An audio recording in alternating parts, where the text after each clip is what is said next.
Welcome back to the channel, everyone. Today I'm going to be talking about the current stock market crash or stock market correction and whether you should be worried. I want to explain why the stock market is currently crashing and whether this is going to turn into like a full-on stock market crash, where the S&P 500 falls over 50%, far past its March 2020 lows. I also want to tell you whether you should be worried, whether you should sell off all of your stocks and give up hope, or whether you should be confident in your stocks and ride out this current market correction. Then, to top it all off, I want to talk a bit about CCIV and where I see the stock price going from here, whether you should hold on to the shares that you currently own and buy more, or whether you should get out while you still can before the stock hits zero. So stay tuned and let's make some money. Let's look at it this way. Has there been a massive zombie outbreak? No.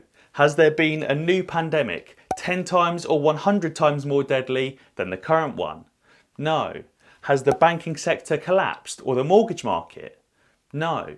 Has the entire world run out of oil and there's not a single drop left on the entire planet?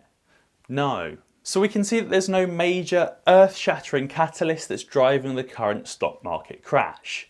The first mini catalyst that's driving this correction is the rising bond yields. That's causing a lot of large funds to rotate and redistribute their stock holdings out of tech stocks and into other stocks like oil and gas stocks or into bonds directly. So we can see that while pretty much the entire tech sector was red this week, with semiconductors taking hits of around 5% on the day, pretty much the entire energy sector was green, with some stocks up even 10% and more on the day. Another mini catalyst is the talk of rising inflation. But of course inflation is going to rise compared to last year.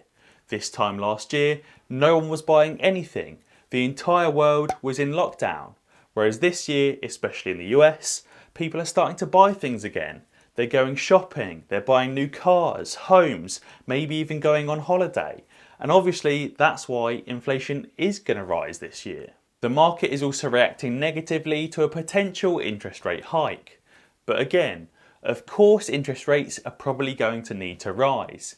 Interest rates were cut as a result of the pandemic and will probably need to rise to curb any runaway inflation. But interest rates will only rise after significant improvement in the current world situation. There's probably another 6 to 18 months worth of progress that's needed before interest rates will probably be increased. I personally don't think that this is going to cause a significant stock market crash like we saw in March 2020 or 2008, 2001, 1987 or any stock market crash before then, because there's no significant world-changing driver. If you're enjoying the video so far, be sure to subscribe to the channel by clicking that red button down below to benefit from in-depth analysis on new up-and-coming stocks, regular news updates on fast-moving stocks, and expose-style videos to help save you time and grow your stock portfolio. Also, be sure to check out the Patreon, linked in the description down below, to become part of the team and discuss stocks before they start blowing up, like EHang, BNGO, CCIV and more. You also get access to my stock portfolio, which is updated daily, weekly live streams, one-to-one access and more. But for now, let's get back to the video. I think that in hindsight, it's very easy for anyone to say, guys, we should have sold our stocks like a week or two ago and we should have been buying them back now for rock bottom prices. But that's why hindsight is 2020. No one can really, truly, accurately tell you exactly when a stock market is going to crash or there's going to be a large correction. And therefore, because I don't trade on margin, I'm happy to just continually averaging down the stocks that I own. And I'm going to let you in on a little secret of something that I like to do in a falling market. Recently, I've been selling off all of my less volatile large cap stocks and averaging down on my more volatile stocks at rock bottom prices. Let's take Amazon and Tesla for example. Let's say you bought Amazon last month or in late January at the top of the market at $3,300 per share. Right now, Amazon is down about 10% from its highs to about $3,000 per share. But Tesla is down over 30% from its highs, down from $900 to under $600 per share. Therefore, you can make significantly more profit by selling your Amazon at a 10% loss and using that money to buy Tesla at rock bottom prices and following both of them back up to their highs. As an example, let's say you bought $100 worth of Amazon, you could now sell that for $90, use that $90 to buy Tesla, and if Tesla increases by over 30%, that would be worth over $120. Whereas if you just continued holding Amazon, it would only go back to about $100. If you're currently in some even more volatile stocks that have fallen over 50% from their current highs, such as NNDM, EHang, Workhorse, BNGO, or others, then you could be selling your Amazon for a 10% loss for a potential 2x or 3x your return when those stocks return back to their previous highs. Therefore, I think that while selling some stocks that are down tiny, minute amounts or are basically still at break even to buy some stocks at deep discounted prices could be a good idea, I don't think that you should sell off your entire stock portfolio and recognise all of those significant losses. As I said before, there's no real key driver to this stock market correction. There's no mass amounts of world panic.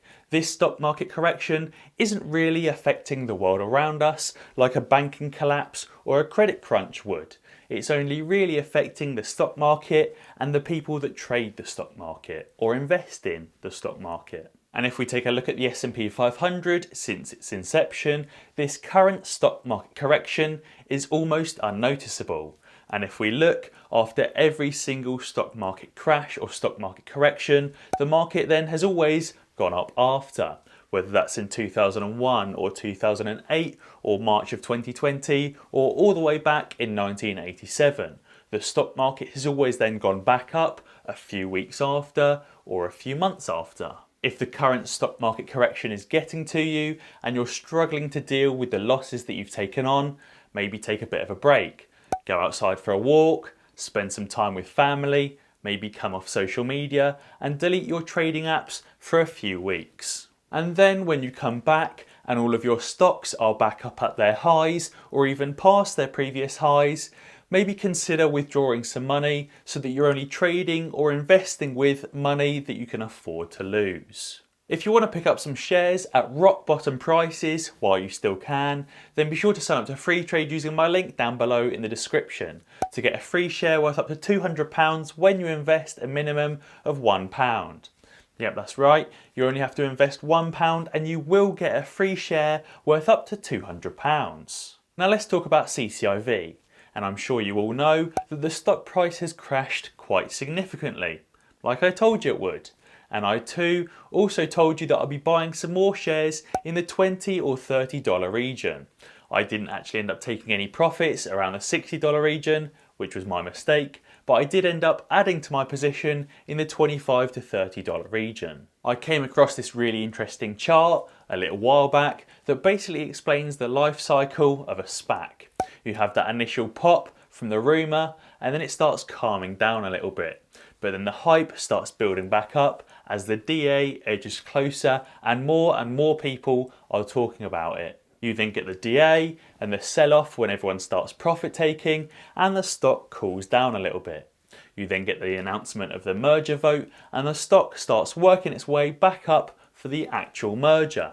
Then the actual merger goes through and there's a bit of confusion around the ticker change and more profit taking and more selling off. I think that originally we all thought CCIV would be different because it was so much larger and would continue growing through the DA.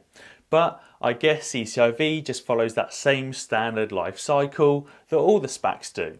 And therefore CCIV will start growing again as we edge close to the merger, back towards that $60 mark and above. It's also just been announced that Lucid Motors are partnering with Electrify America, meaning that instead of Lucid having to build their own network of superchargers, they can just join in an already functioning network, meaning that the Lucid Air owners will have plenty of locations to charge their vehicles. I think this is huge for CCIV and will definitely help Lucid Motors grow when the market recovers. And as always guys, if you enjoyed this video, then be sure to check out some of my others. Alternatively, subscribe to the channel and ding the notification bell because that way you'll be alerted when I upload a new video. Cheers!